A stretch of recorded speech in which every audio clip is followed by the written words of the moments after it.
Антикорупцијска од 8 февруари 2024 година треба да има нов состав.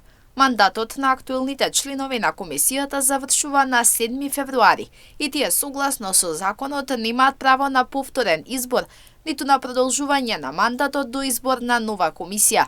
Актуелната претседателка Билјана Ивановска апелира на навремено избирање на новиот состав. Согласно законот, 3 месеци пред истекот на мандатот треба да започне процесот на избор за нови членови на комисијата и ние тоа го споделивме со Комисијата за избор и именување во Собранието на Република Северна Македонија, разговаравме со нив и им укажавме дека законот предвидел доволно време, 3 месеци, и со време да се почне постапката за да не дојде во ситуација институцијата да биде без комисија. Доколку постапката не се заврши на време, вели Ивановска, тоа ќе биде лош сигнал не само за граѓаните и меѓународната заедница, туку особено од наредната година ќе има претседателски парламентарни избори во кои тие како комисија имаат задача за следење на изборниот процес и изборните кампањи.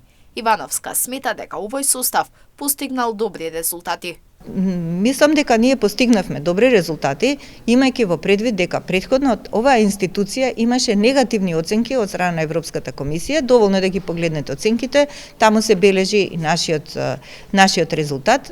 Јас лично сум задоволна од аспект на тоа што ние пола мандат го поминавме со непроменети услови на работа во однос на претходната комисија, а дадовме многу поразлични резултати. Отворивме горливи теми кои што му тежат на општество, дадовме препораки како тие да се надминат. Проблемот, вели Ивановска, е што тие не се последната институција во системот. Смета дека оние кои се по нив не ја довршиле работата и тука системот попуштил.